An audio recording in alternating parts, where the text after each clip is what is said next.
I've been having a lot of conversations lately with friends, with family members, with the people in the Shift Society, with my clients, people talking about how much more tired they've been feeling lately, how much more worn out they've been feeling, how much more emotional they've been feeling, how much more they've been procrastinating and avoiding things, how much less motivated they've been, how much more they are mindlessly scrolling on social media or getting stuck in the Netflix abyss, how much less like themselves they've been feeling lately.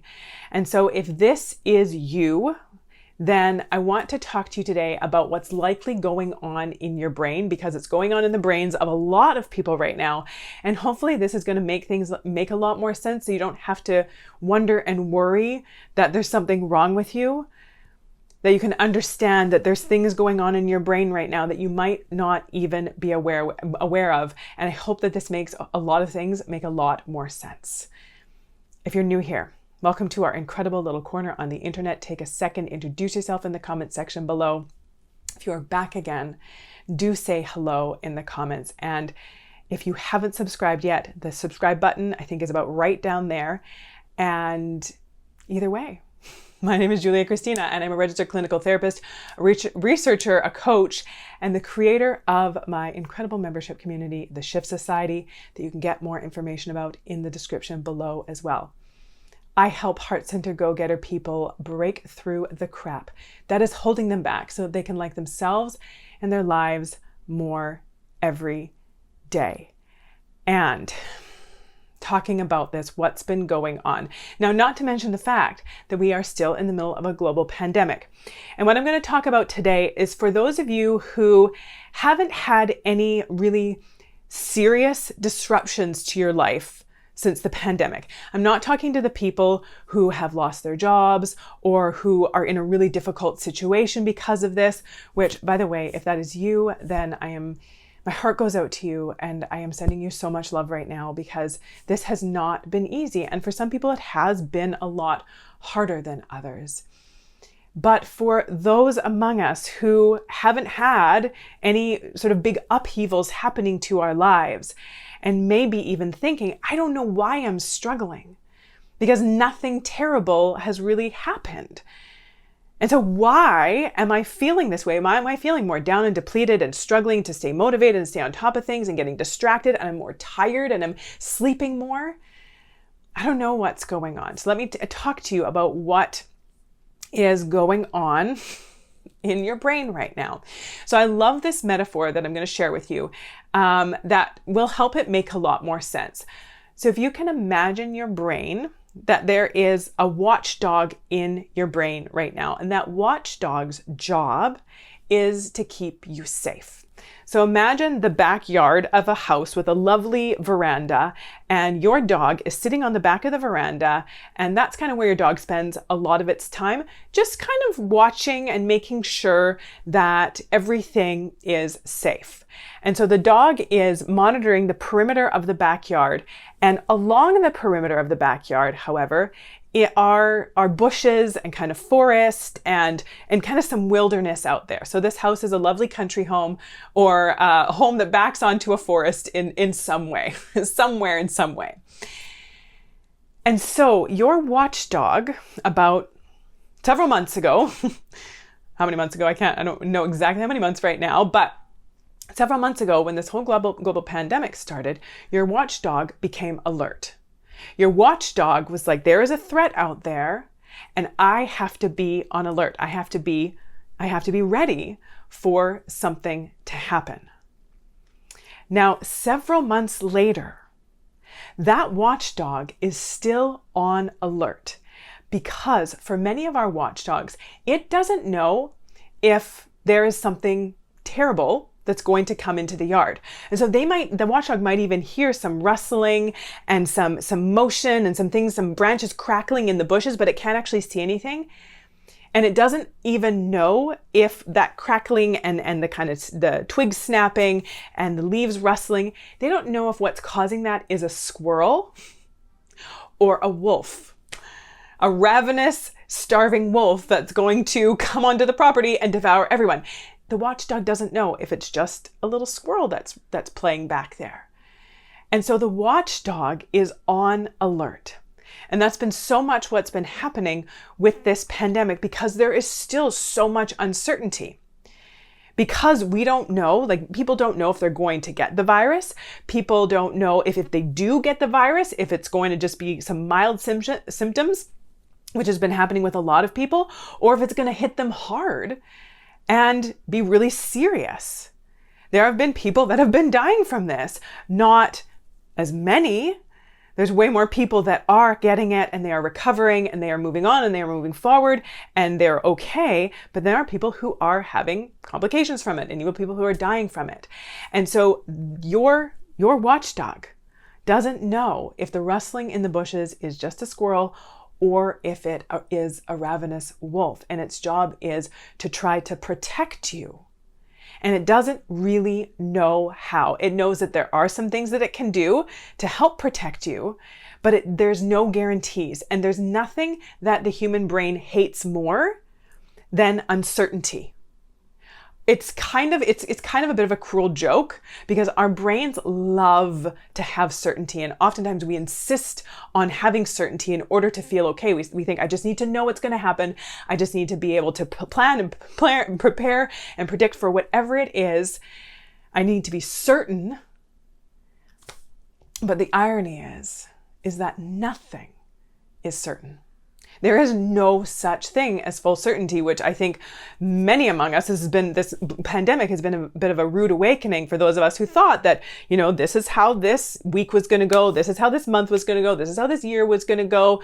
Generally, the way things have been going up until now, nothing really, major. We don't really think about, a global pandemic is going to hit. Something big is going to happen for most of us. Now, for some people living in parts of the world where there is a lot more unrest, political unrest and safety, there's less predictability with safety. But for those of us who are not as used to this, for those of us who kind of plan and prepare and think that things are going to keep going the way that it's been going, there's been another level to everything that has been happening, because we've lost something that we thought we had, which we never actually did. We lost the illusion of certainty. And I think for a lot of us, we are trying to get it back. We just keep telling ourselves, I just need to know, when's this going to end? When is everything going to be okay? When are they going to solve the problem? When is Jack Bauer going to come in and save the day? And we're just sort of wondering and waiting and hoping that someone is going to come in and fix it. And in the meantime, our watchdog is on alert.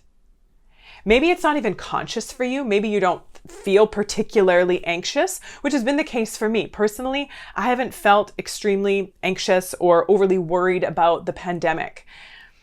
But there's still in the back of my brain this kind of nagging that things are not normal, that we're waiting, right? There's still this sort of sense of waiting for things to be more certain, for things to settle out, for a solution to be had, for some resolution to come. And so our watchdog has been kind of awake this whole time, at least with one ear open. And that's why we're tired. Because that subconscious or unconscious part of our brain has been going this whole time. And that requires mental and emotional energy, whether we're fully conscious of it or not. So to know that there's always kind of this thing spinning in the back of your brain.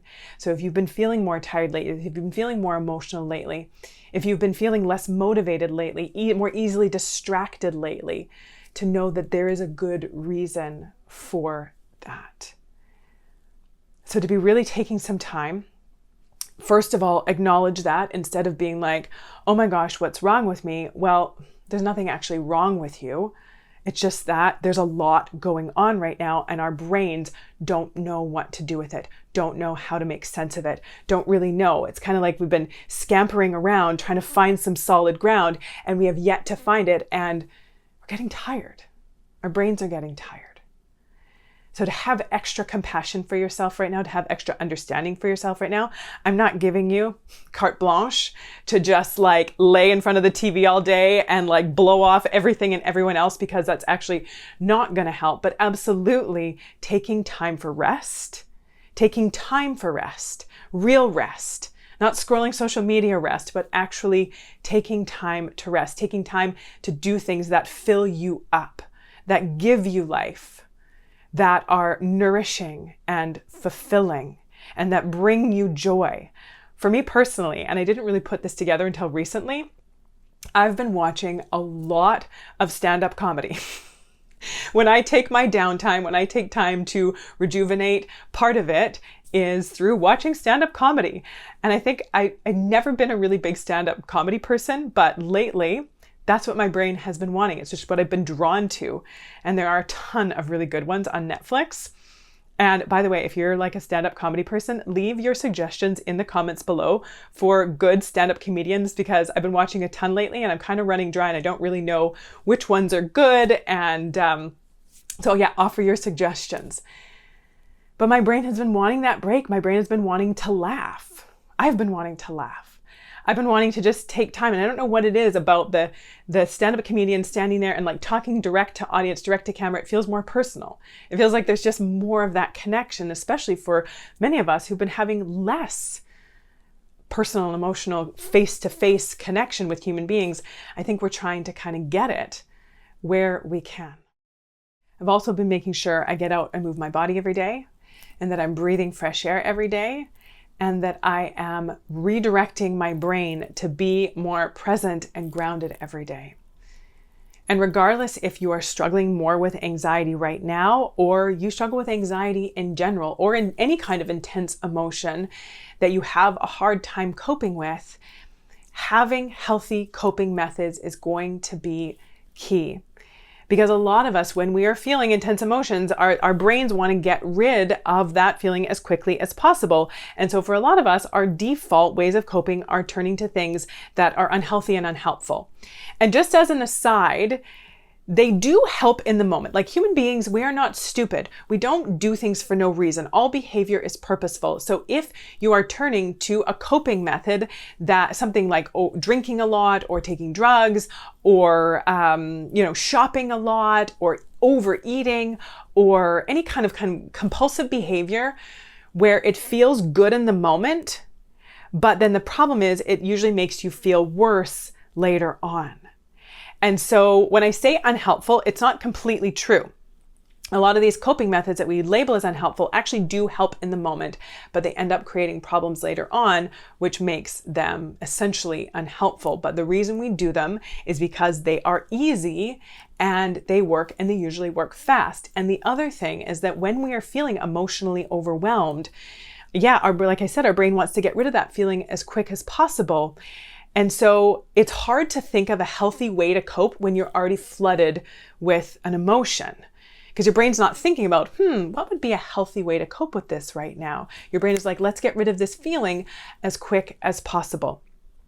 So having a list of healthy coping methods, so that you can pull it out and actually look at it, so you don't have to try and come up with something, which is almost impossible to do. So you have it right in front of your face so that you can go through a list of things and pick out one. So making your own list, or if you want, I have a list of 99 healthy coping methods for you to pick from. And the link to that is going to be in the description below, where you can go through it. You can come up with a shorter list, your own kind of modified list from that list of things that really connect with you, and then pull that list out when you are struggling. That's going to help you deal with whatever it is that you're feeling in a healthy way that isn't going to make you feel worse later on.